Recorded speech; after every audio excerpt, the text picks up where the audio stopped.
Good morning, folks. Lovely to see you again, and lovely to have you back for session 2 of Life's 3 Big Questions. Before we go into the beginning of this session, I want to share something with you that I think you'll really like.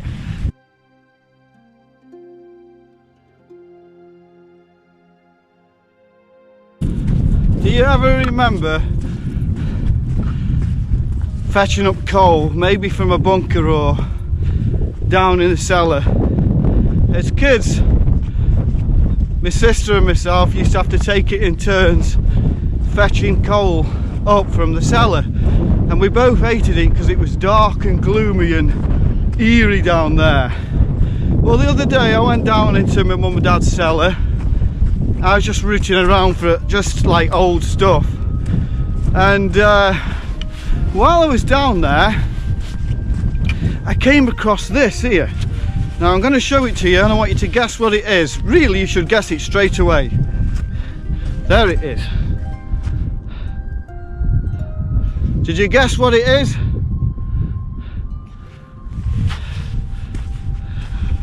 It's obvious, isn't it? It's obvious. It's a masterpiece. It's an angelfish made from mahogany and pine. And you know what it says on the back? I'll show you. It's got my initials and it's got the class that I made it in at school. So I was rooting around in the cellar and I saw this absolute masterpiece, and it actually gave me a bit of a flutter in my stomach, you know. All the old memories of the woodwork teacher, Mr. Pickford, and the class, and I can remember, you know, just kind of rounding off the sides and choosing the mahogany and the pine and eventually sanding it down and even varnishing it. It's amazing how things bring back smells and memories and everything, and I just got this real sense of, I did that when I was 12 years of age. And it tells you on the back, it's got my initials, and then it says 2V, which is the class. 2V, 2 stands for the second year, and V was the form I was in. And so I'm going up the cellar steps. It's only last week, and I'm already shouting at my mum. I hadn't even got up the steps properly. I said, Mum, look what I found down in the cellar. And I came out with a big smile on my face. I said, look at this, I made this in 2V in Dane Valley High School.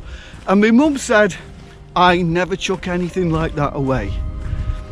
And it really got me thinking, because I know what you're thinking. I'm not stupid. You're looking at this and thinking, irrelevant. I know what you're thinking. You're thinking, what's that got to do with me?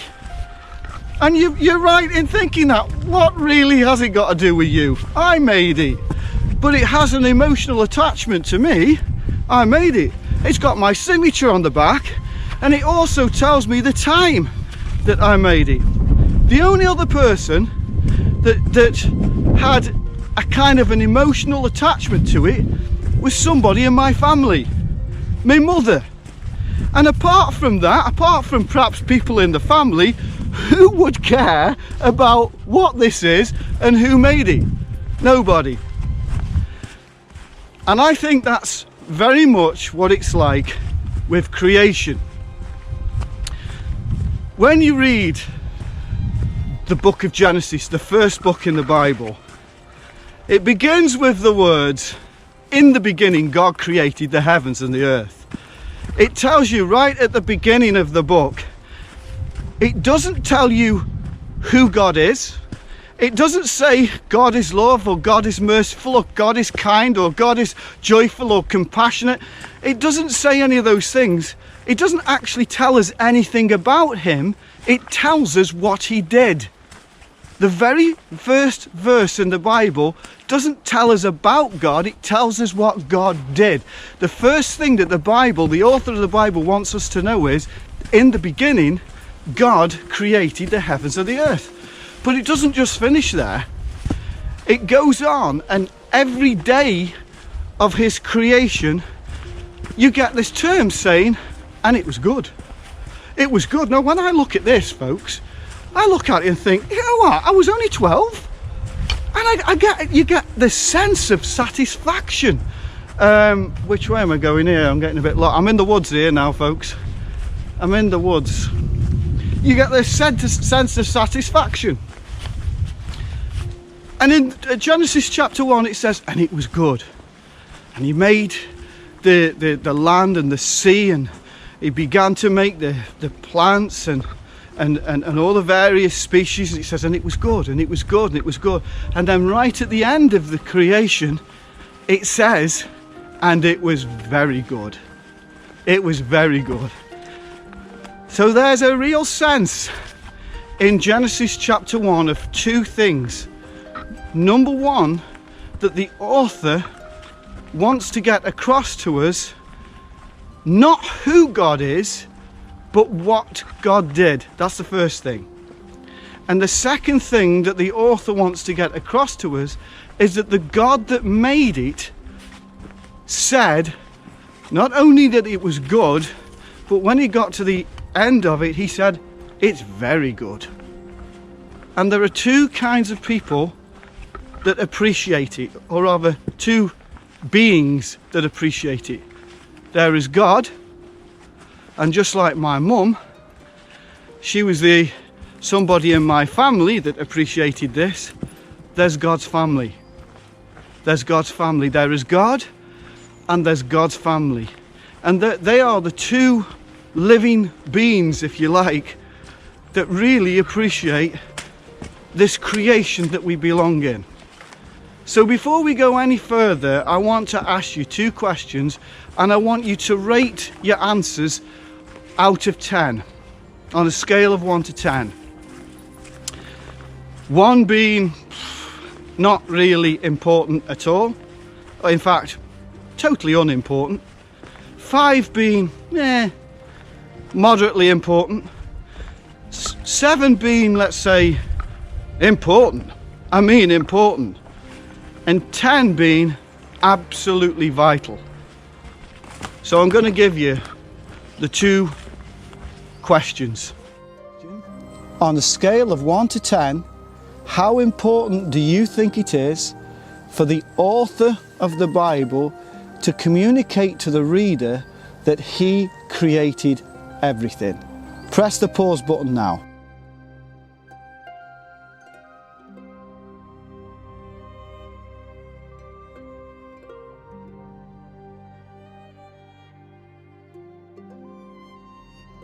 Okay, so here's the second question before we move into this session 2.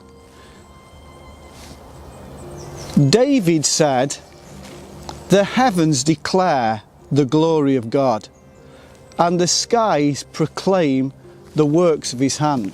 That's what David in the Psalms said, Psalm 19. The heavens declare the glory of God. The heavens speak. That is, the universe, the stars, they speak out the glory of God. And the skies proclaim the works of his hands. In Romans chapter 1, the Apostle Paul makes it very clear that creation itself points to the very handiwork of God, so that we are without excuse. So those are just two scriptures I'm pulling out from the Bible here. One says that the heavens actually declare God's glory, and the skies proclaim the work of his hands. And in Romans chapter 1 it tells us that creation itself shows us the very signature of the attributes of God. So here's the question. On a scale of 1 to 10, how important do you think it is for the author of this book to communicate to the reader of this book that creation itself, whether it's the trees around here, whether it's the seas, whether it's the birds, whether it's the fish, whether it's the stars, whether it's the things on a cellular level or on an atomic level or even below the atomic level, that creation itself actually shows the handiwork of God. On a scale of 1 to 10, how important do you think it is for the author of this book to communicate to the reader of this book that creation itself bears witness to the Creator God? For the most part, we are not shown the evidence for there being a higher power. If we were, I almost guarantee that almost every atheist would immediately agree to there being a higher power. Are you atheists? Yes. Why? Well, I just haven't seen enough evidence, I suppose. I grew up in a Christian family, and just over the few years during high school and as I grew up, I just realized that there wasn't a lot of evidence to support that belief system. Are you open to evidence? I think I am open to evidence. It just would have to be extraordinarily compelling, like out of this world compelling. If you could be given evidence, reasonable evidence, would you listen to it? Yeah, I would. You're someone who has no faith or no belief in a higher power or a creator, but if you were shown evidence, you would change your mind because you're open. Absolutely. Press the pause button.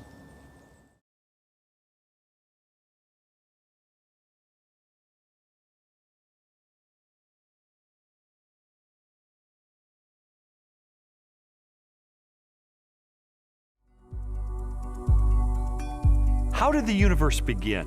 What is its source? Few questions have generated as much controversy through the centuries or inspired as many impassioned opinions. I interviewed William Lane Craig, a philosopher who has devoted much of his career to the study of cosmology and the question of origins.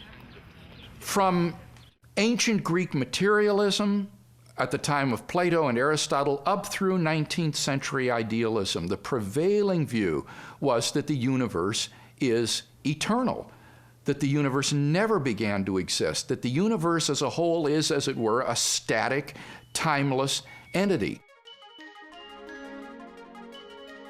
This belief in an eternal, unchanging universe, for centuries a pillar of Western cosmology, was unexpectedly challenged in 1915 by Albert Einstein's general theory of relativity. Einstein's equations implied a startling possibility. The cosmos was not static, but instead existed in a continual state of either contraction or expansion. Einstein did not like the idea that the universe was dynamic at all. In fact, like almost all scientists at the time in the early 20th century, he assumed the universe was static and eternal. What's interesting and ironic is that he thought he had made some kind of mistake in his equations for the general theory of relativity. But a few years after he developed the theory, a Belgian astronomer named Lemaitre developed a model based upon his equations, which again predicted that the universe was in a continual state of expansion. In 1929, theoretical predictions were confirmed with empirical data. At the Mount Wilson Observatory overlooking Los Angeles, astronomer Edwin Hubble studied light from distant galaxies. Hubble determined that galaxies beyond our Milky Way were moving away from us at a speed proportional to their distance from the Earth. The more distant the galaxy, the faster it is receding. Hubble's landmark discovery led most astronomers and physicists, including Albert Einstein, to a similar conclusion. If the universe is continually expanding, then at earlier points in its history, it must have been smaller and denser.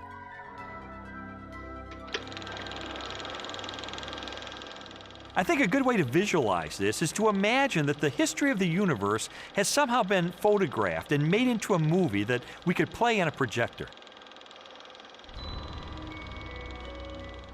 As the projector runs forward, we watch the universe as it continually expands. But if the projector were to be stopped and were switched into reverse to make the movie run backward, then instead of watching the galaxies move farther and farther apart from each other, we'd see them draw closer and closer together. As you trace this expansion back in time, the universe grows denser and denser and denser until finally the entire known universe is contracted down to a state of infinite density, which marked the beginning of the universe. At this point, which cosmologists call the singularity, all matter and energy, physical space and time themselves came into being. this literally represents the origin of the universe from nothing. So the startling implication of Hubble's discovery was the temporal finitude of the universe, that the universe had an absolute beginning at some point in the finite past.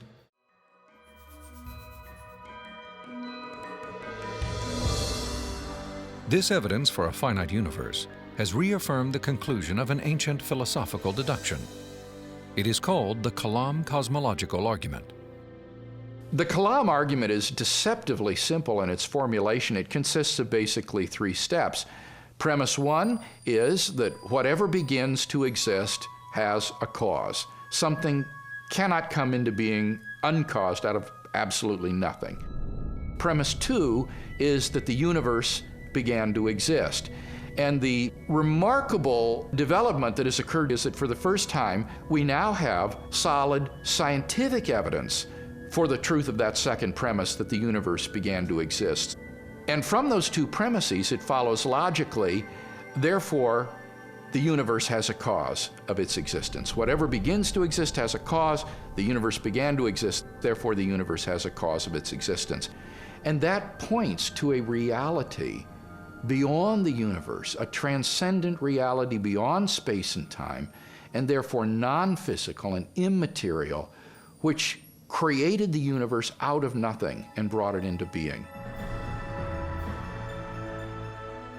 The implications of a finite universe, coupled with other discoveries of modern cosmology, have led many scientists to unmistakably theological conclusions. There is no ground for supposing that matter and energy existed before and were suddenly galvanized into action. It is simpler to postulate creation ex nihilo, divine will constituting nature from nothingness. The chain of events leading to man commenced suddenly and sharply, at a definite moment in time, in a flash of energy and light. We can't understand the universe in any clear way without the supernatural.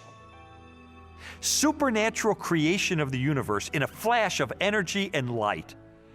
You know, it sounds an awful lot like the first chapter of Genesis to me. Today, the vast majority of even the most skeptical astronomers and cosmologists believe that the universe had a beginning. This belief isn't based on some theological doctrine. It's based on scientific evidence. And I think if we follow the evidence wherever it points clearly and powerfully and persuasively in the direction of a creator. Professor Richard Dawkins, arguably the world's most high-profile atheist, believes that in the beginning there was nothing and that nothing created everything. As he attempts to justify this belief, admitting that it defies common sense, the learned professor calls nothing something. Watch the reaction of his audience. Of course it's counterintuitive that you can get something from nothing. Of course common sense doesn't allow you to get something from nothing. That's why it's interesting. It's got to be interesting in order to give rise to the universe at all. Something pretty mysterious had to give rise to the origin of the universe. Which is exactly what's meant by nothing, but whatever it is, it's very, very simple. And why is that funny? Well, I think it's a bit funny to be trying to define nothing.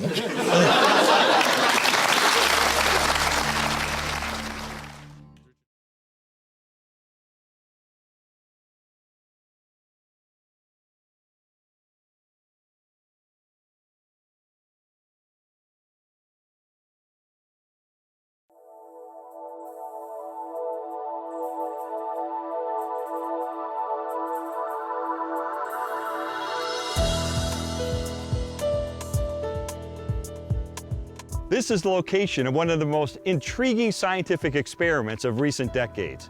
It's called Biosphere 2 because Earth was considered to be Biosphere 1. It's an enclosed ecological system that covers the size of more than 2.5 football fields. Come on, let's go inside.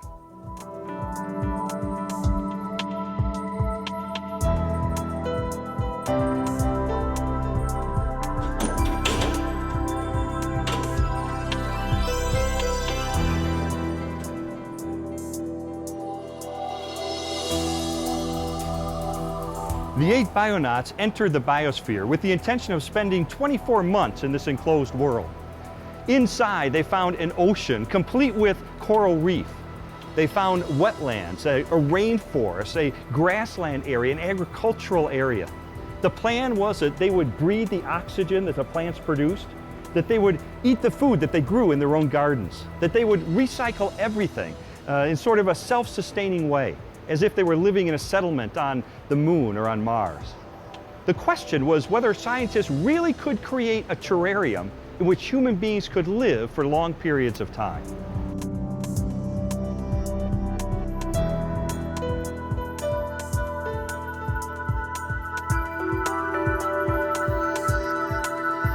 The biosphere was designed with a state-of-the-art monitoring system, all carefully controlled from this command center. All the various dials and settings kept track of everything from the relative humidity to the water usage to the temperature, all to help sustain life in the enclosure.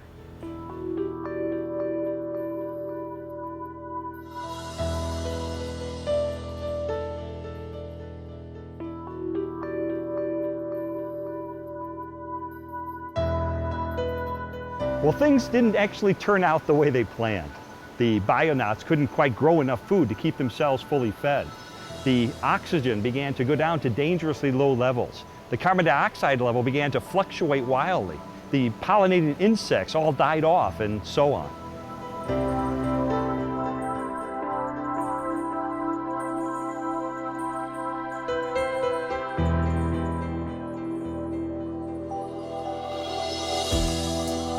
The lesson is this: if scientists can't tune a controlled environment like Biosphere 2 in order to sustain life, then why is it that planet Earth just happens to have this incredibly elaborate and self-sustaining ecosystem?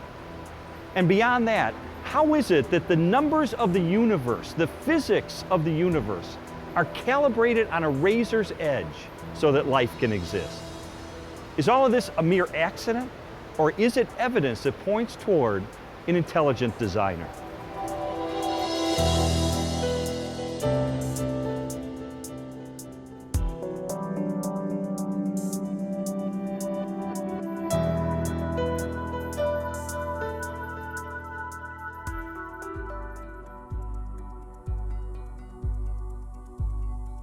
Since the beginning of time, all the matter in the universe has been governed by precisely balanced laws and constants.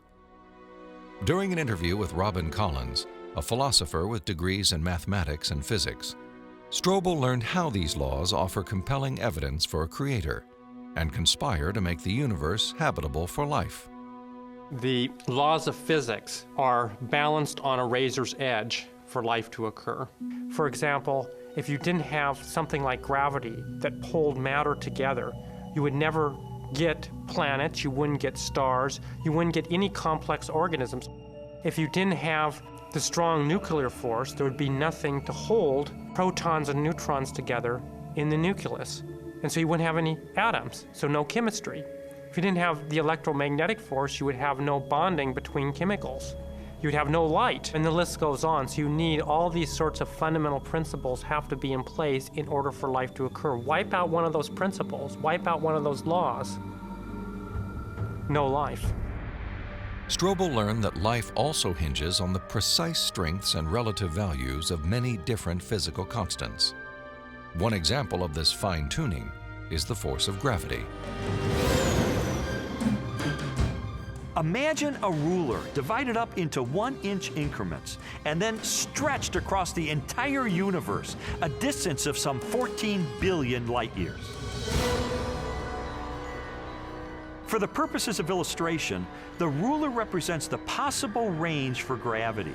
In other words, the setting for the strength of gravity could have been anywhere along the ruler, but it just happens to be situated in exactly the right place so that life is possible.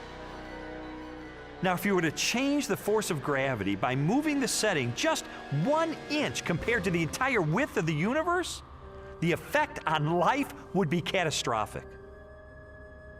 No large-scale life forms could exist. Anything that was more than the size of a pea would be completely crushed. So you might be able to get life of a very, very primitive sort, such as bacteria, but you could never get conscious observers. The strength of gravity is just one of at least 30 separate parameters that must be finely tuned to produce a life-sustaining universe. Another example is the cosmological constant. The cosmological constant describes the expansion speed of space in the universe. If space expands too quickly, then the universe will spread out so quickly that material objects can't form. So you can't get stars and galaxies and planets and the types of things that we, of course, take for granted in our universe. Physicists have determined that the cosmological constant is fine-tuned to 1 part in 100 million billion billion billion billion billion. Such precision has been compared to traveling hundreds of miles into space, then throwing a dart at the Earth and hitting a bullseye measuring 1/trillionth of an inch in diameter, an area less than the width of a single atom. Just consider those two parameters, gravity and the cosmological constant. Their level of fine-tuning is to a precision of 1 part in 100 million trillion, trillion, trillion, trillion, trillion, trillion. I mean, that's like 1 atom in the entire known universe. This fine-tuning is also evident at the atomic level. The strong nuclear force binds atoms together. If the strength of this force were to decrease by 1 part in 10,000 billion billion billion billion, the only element left in the universe would be hydrogen. Again, chemical life would not be possible.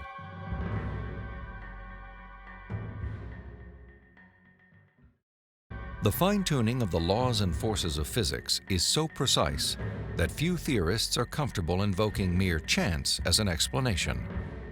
Unless our universe is not the only roll of the dice. If the universe looks like it's fine-tuned for complex life, maybe there's a fine-tuner. Maybe it was fine-tuned for life. And this has certain unsavory theological implications. And so it's not surprising that those committed to a fundamentally materialistic view of reality would try to find an escape hatch. And the most popular escape hatch for this theological implication of fine-tuning is this idea of multiple universes. As its name suggests, the theory of multiple universes proposes that our universe is not alone. Instead, it is part of a vast ensemble of universes, each with a different set of laws and constants. If there's only one universe, then the conclusion that the universe looks fine-tuned because it is fine-tuned is inescapable. But if our universe is just one of a vast set, then you seem to have more resources to play with. Chance gets a new lease on life. I sometimes try to imagine what physicists have in mind that postulate this idea of multiple universes. I mean, what would the generator look like that creates them? Maybe it's like a giant monolith that has dozens of different dials, each of which has to be set to the right physical constant. And if we think of these parameters as dials, each of the dials is different. So if you produce enough universes with enough different dial settings, eventually, just by chance, you get one just right. So you might have to produce a trillion universes. But eventually, if you have a generator that's just spitting out just an enormous number of them, then it gets the right dial setting. And then by just chance, you get conditions right for life. So it's a huge cosmic lottery. That's the idea. It's an interesting idea. I mean, there's really only one problem with it. There's no independent evidence that it's true. Besides, it really just pushes the question back a step, because we could still ask, who built the generator? The suggestion of multiple universes strikes me as a desperate attempt to explain away the obvious, which is that the universe is finely tuned by an intelligence to sustain complex life. An intelligence that must be beyond the constraints of time and space.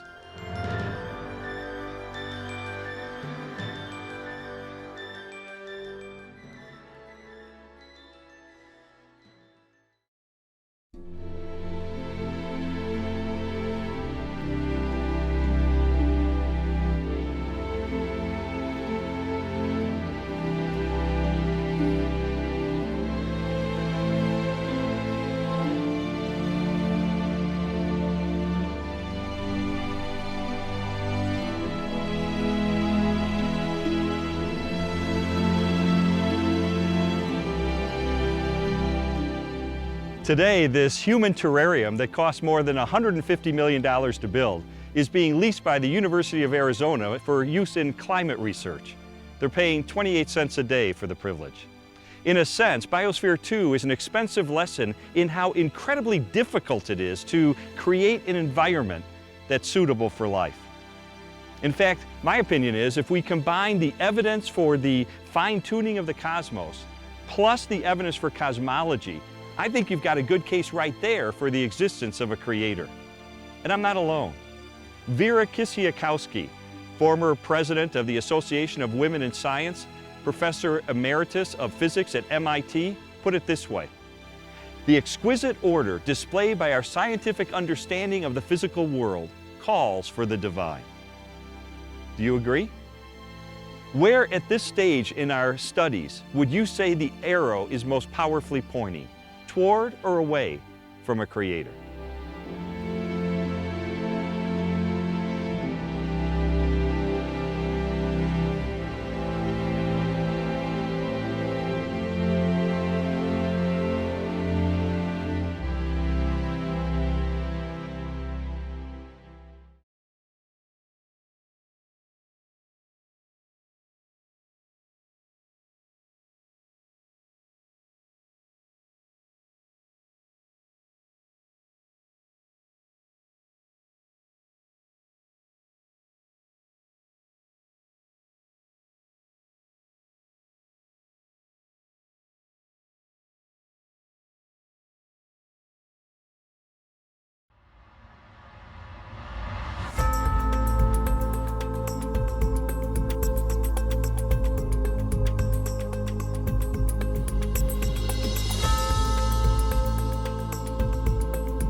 Biochemist Michael Behe was an ardent evolutionist when he was doing postdoctoral research in genetics in a laboratory like this one at the National Institutes of Health.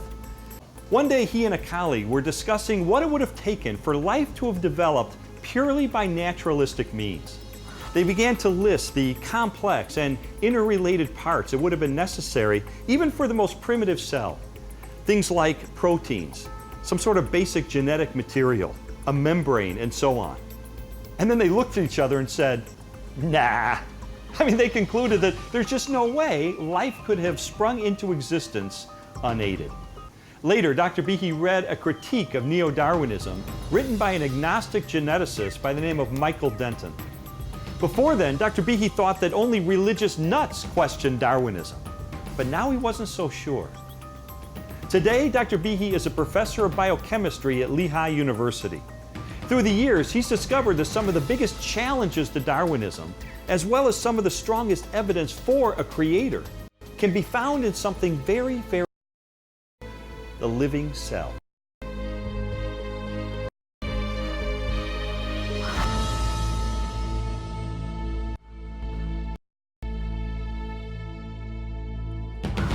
Throughout the second half of the 20th century, spectacular technologies revolutionized scientific understanding of the cell, the basic unit of life. During an interview with biochemist Michael Behe, Strobel learned how this new knowledge has shaken the foundations of Darwin's theory. In the 19th century, when Darwin was alive, scientists thought that the basis of life, the cell, was some simple glob of protoplasm, like a little piece of jello or something that was not hard to explain at all. But with the hard work of science in the 20th century, we've seen that the cell is far from simple. It's got very complicated molecular machines and things that are very resistant to Darwinian explanation. Michael Behe has devoted his career to the study of the design and operation of the cell. He has also written extensively on the biochemical challenge to evolution. Most people have no idea of how small and complex cells are. A typical cell from you or me, called a eukaryotic cell, is probably 1/10 of the size of the head of a pin. And yet, in that single cell, there are about 3 billion units of DNA making out the chromosomes. And those 3 billion units make the molecular machines of the cell. literally machines that make the cell work. With computer animation, we can enter the cell. Here, the staggering complexity of its molecular machinery is clearly seen. It's like going into an automobile factory.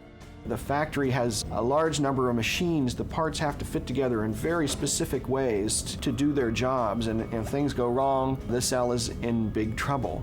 And just one cell is enormously complex, but humans, you and I, are made from trillions of cells, and those trillions of cells have to fit together in the right way and do their own job.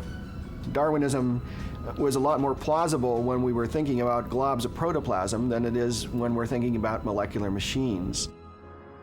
Each of these biochemical machines is a masterpiece of engineering and nanotechnology.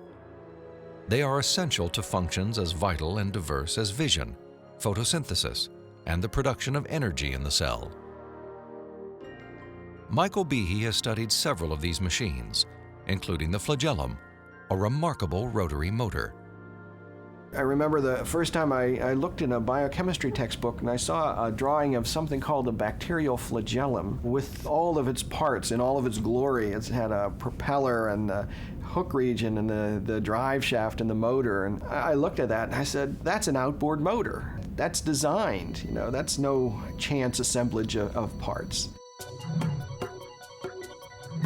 Behe's reaction was not surprising, especially when the bacterial flagellar motor is animated and magnified more than 50,000 times to display the details of its construction and operation.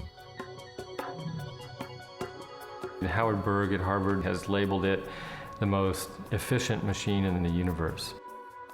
These machines, some of them are running at 100,000 RPMs and are hardwired into a signal transduction or sensory mechanism so that it's getting feedback from the environment. It's got some tail proteins which act as the propeller. When the flagellum rotates, these push against the water and therefore push the bacterium forward. And the motor uses a flow of acid from outside of the cell to the inside of the cell to power the turning.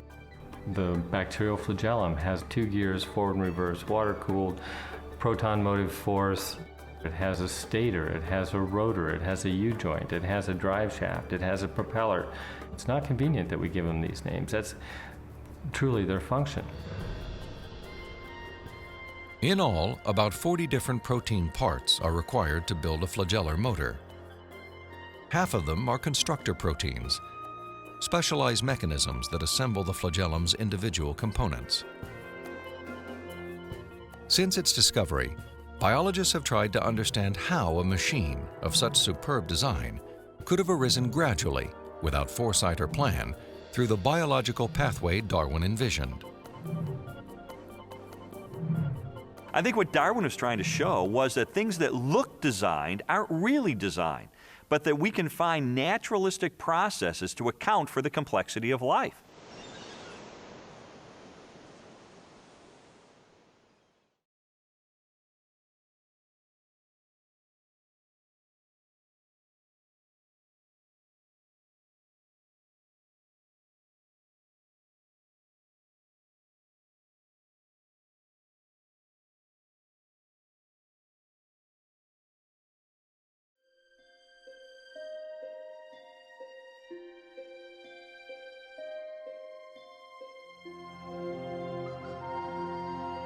In his study of evolution and molecular machines, Michael Behe has raised a significant challenge to the creative power of Darwin's mechanism of natural selection.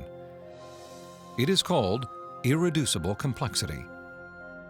Irreducible complexity was coined by Mike Behe in describing these molecular machines. Basically what it says is that you have multi-component parts to any given organelle or system in a cell, all of which are necessary for function. That is, if you remove one part, you lose function of that system. Irreducible complexity can be illustrated by a familiar, non-biological machine, a mousetrap. The trap is composed of 5 basic pieces: a catch to hold the bait, a strong spring, a thin bent rod called the hammer, a holding bar to secure the hammer in place, and a platform upon which the entire system is mounted. If any one of these parts is missing or defective, the mechanism will not work. All components of this irreducibly complex system must be present simultaneously for the machine to perform its function. Catching mice.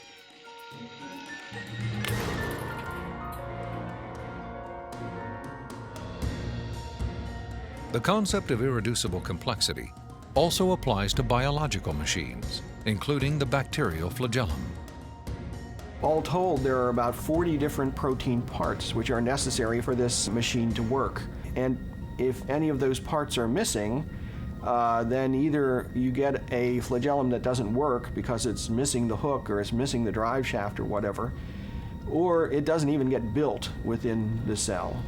You can't put something like that together gradually because they need a large number of parts interacting with each other at the same time before they work at all.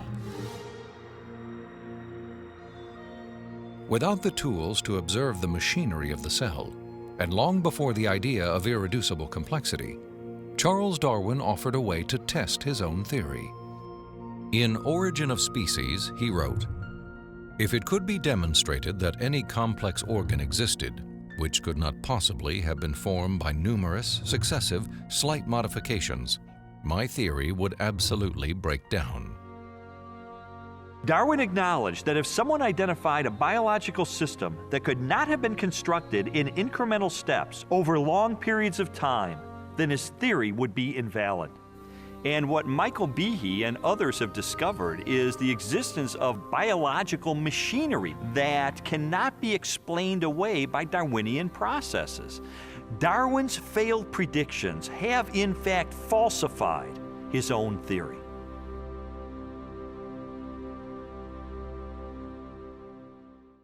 So you've just seen a video by Michael Behe, amazing man.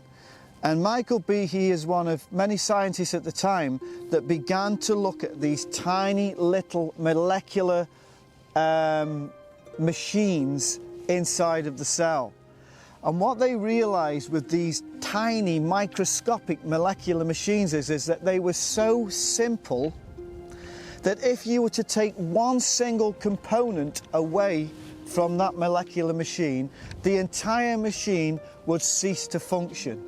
In other words, they could not have been produced by evolution. That is an impossibility because you've only got to have one of the components missing and the machine is totally dysfunctional. And when Michael Behe came out with this, he was looking particularly at the flagellum, which we'll be looking at in a minute. He coined the term irreducible complexity. And it's been a major, major problem for people that believe that the universe came into being simply by chance. Now this guy, Bill Bryson, I was reading from earlier on, he also has a go at trying to explain how these things could have come about without the need of God. And again, he's talking about protein. I'll read it to you. To be of use, a protein must not only assemble amino acids in the right sequence, it must then engage in a kind of chemical origami and fold itself into a very specific shape. We looked at that earlier on. Even having achieved this structural complexity, a protein is no good to you if it can't reproduce. And proteins can't. For this you need DNA. DNA is a whiz at replicating. It can make a copy of itself within seconds, but can do virtually nothing else. So we have a paradoxical situation. Proteins can't exist without DNA, and DNA has no purpose without proteins. Are we to assume then that they arose simultaneously with the purpose of supporting each other? If so, wow. Now this is amazing because this guy is having to admit just how difficult Darwin's task is of explaining how these things came about in tiny, tiny steps over millions of years. And what he's saying here is, it is impossible for protein and DNA to have come about at different points. That's why he says, are we to assume then that they rose together simultaneously with the very purpose of supporting one another? Now here's the amazing thing. Darwin never believed that things rose together simultaneously. But here he's saying, are we to assume then that that happened, that they rose together simultaneously? But then he goes further and he says, with the purpose of supporting one another. Now the thing is, all of evolution depends on randomness. There is no outside influence. There is no strange spirit that's making the cell more complex and is making animals more complex. No. In evolution, there's nothing but random chance. There's a wind blowing on me now, and this wind is just kind of blowing around in whatever direction it sends itself in, depending upon low and high pressure. But there is no cause in this wind. This wind is not thinking, I want to shape this rock in a certain way. This wind has no purpose for this rock. It's simply blowing on this rock. And so Bill Bryson says, are we to assume then that these things rose simultaneously, which in and of itself has nothing to do with evolution, with the purpose of supporting one another? Randomness has no purpose. Blind chance doesn't understand the alphabet of purpose. The only one that understands purpose is the designer. Yes. You an atheist? I am. What would you think of the mentality of someone who thought a physical book could make itself? I think they'd be silly. Of course it can't make itself. What would you think of the mentality of someone who believed the instruction book for life, DNA, made itself? I think it'd be silly as well. It would need investigation. That's atheism. Absolutely. And what would you think of the intelligence of someone who believed the instruction book for life made itself? Low intelligence level. DNA happened by accident? Probably not too smart. DNA couldn't make itself. It's impossible. Does that make sense? Yes. Is this making you think? Yes. This is the secret language of DNA. This is the book of life.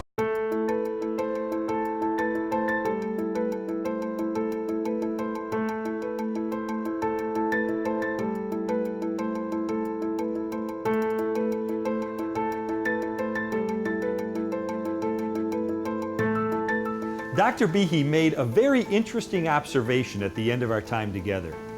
He said that some people believe that science needs to pretend that everything works purely by naturalistic means, and that intelligent design is somehow giving up. But he said science should be about the pursuit of truth. Newton and Einstein, for instance, didn't think that the job of science was to come up with some sort of self-sufficient explanation for nature. The question ought to be, where does the evidence point? Toward or away from a creator? Well, based on what we've learned so far, let me just ask you that question. Where do you think the evidence points?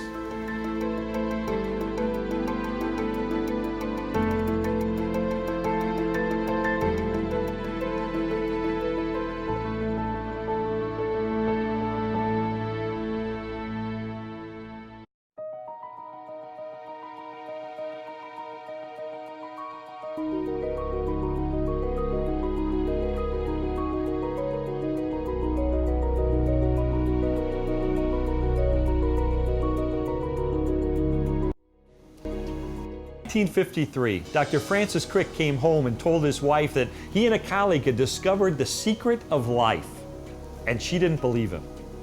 Years later, she said to him, "You were always coming home and saying things like that, so naturally I thought nothing of it." But this time, he wasn't exaggerating. He and Dr. James D. Watson had discovered the now famous double helix of DNA, where all of the information is stored for the proteins out of which all living things are made. But in doing so, had they inadvertently discovered evidence for a creator? Well, Dr. Stephen Meyer thinks so. He got his PhD from Cambridge University, and he believes that the information encoded in the DNA molecule is some of the strongest evidence yet for an intelligent designer.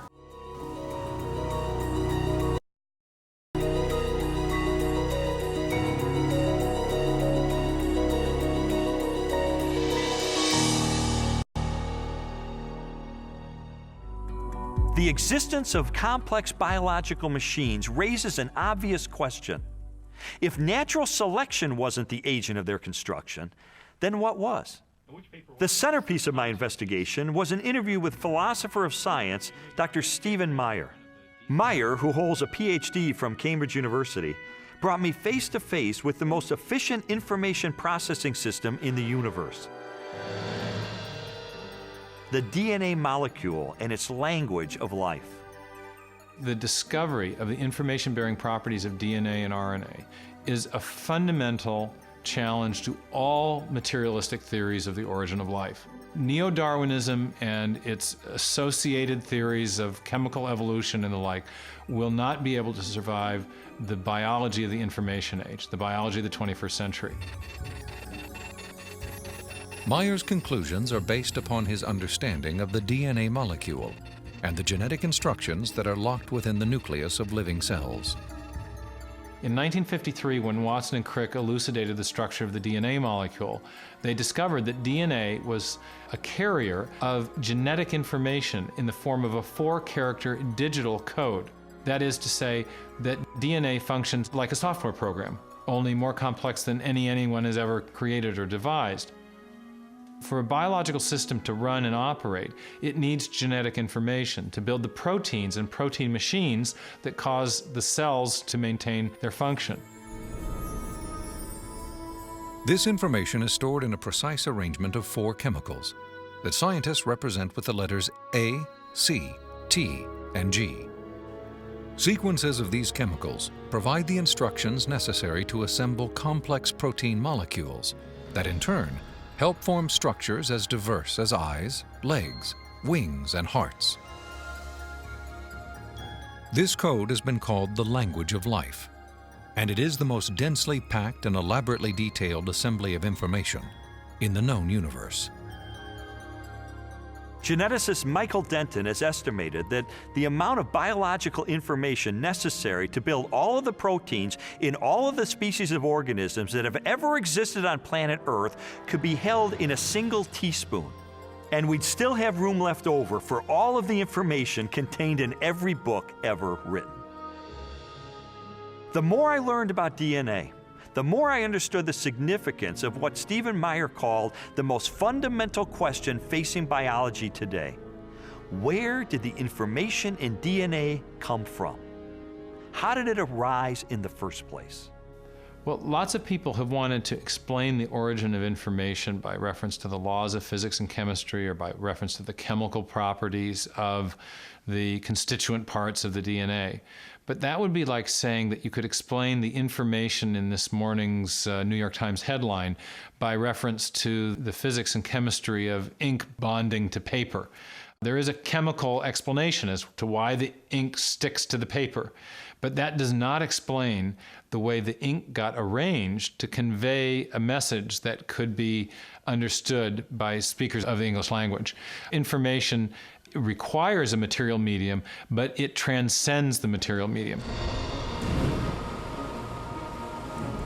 An explanation for the origin of the genetic instructions needed to build the first life is the holy grail of 21st century biology.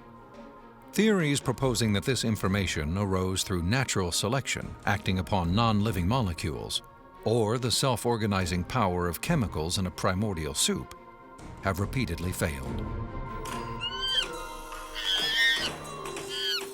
Even time and blind chance the oft-invoked saviors of implausible biological scenarios, have fallen far short as accounts for the source of the instructions in DNA. Mathematicians, for example, have calculated that a universe filled with monkeys, typing relentlessly throughout the oldest estimated age of the cosmos, would have no realistic chance of producing Shakespeare's play Hamlet, let alone a transcript of the genetic information required to build even the simplest living cell.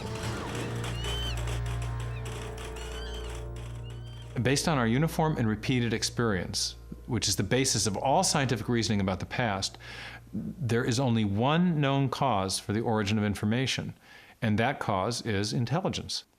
Whether we're looking at a hieroglyphic inscription, a section of text in a book, or a computer software, if you have information and you trace it back to its source, invariably you come to an intelligence.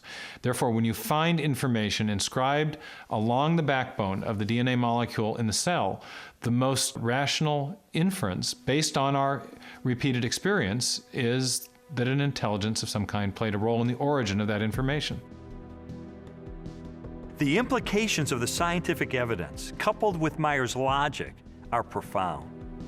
If we are finding information inside every cell and every living creature, could that not be, in a sense, the signature of a creator?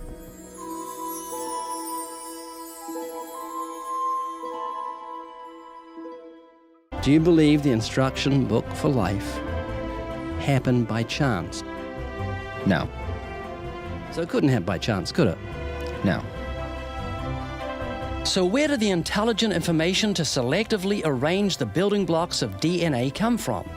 That know-how and forethought does not exist in any of the materials from which life is made, and the laws of nature have no purposeful capacity to write a book or arrange its pages. So where did that specified information come from? Its origin is certainly supernatural.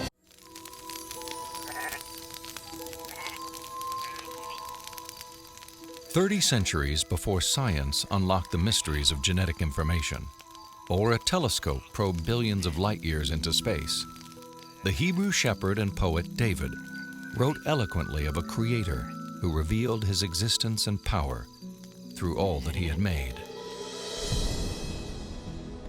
The heavens declare the glory of God. The skies proclaim the work of his hands. Day after day they pour forth speech. Night after night they proclaim knowledge. Their voice goes out into all the earth, their words to the end of the world." God himself is invisible. He is a spirit. And yet, one of the purposes he has for us is to find him so we can know him. And he's left behind a series of clues. And sometimes we just have to kind of take our blinders off and get beyond our presuppositions and say, wait a minute, I am going to pursue the evidence of science wherever it points. And if it takes me to a very uncomfortable conclusion that there is a creator, then if the evidence points in that direction, that's the way I'm going to go.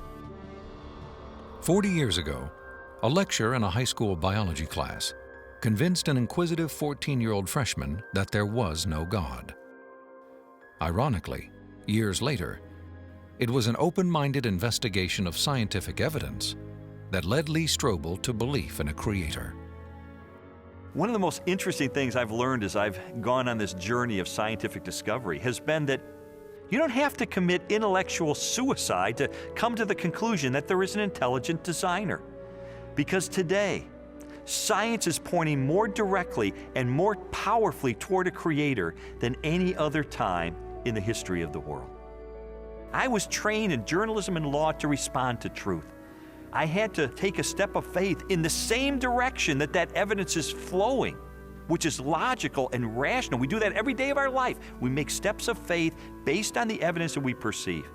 And so it was the most logical and rational step I've ever taken to put my faith in the creator that science tells me exists.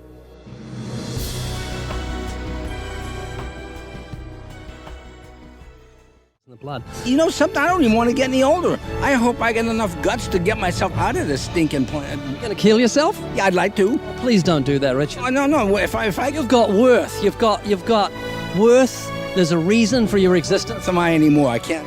Only as an atheist you believe like that. Creation is enough for you to know God exists. Conscience is enough to know that He requires morality. The commandments condemn you. And the last thing is conversion. If all you have to do is repent, trust Christ, and you'll come to know God. And that's the gauntlet I throw right in front of you. I say, Richard, you've got nothing to lose. You're going to die. It could be tonight, could be tomorrow. Every year, 54 million people die. What have you got to lose but your pride?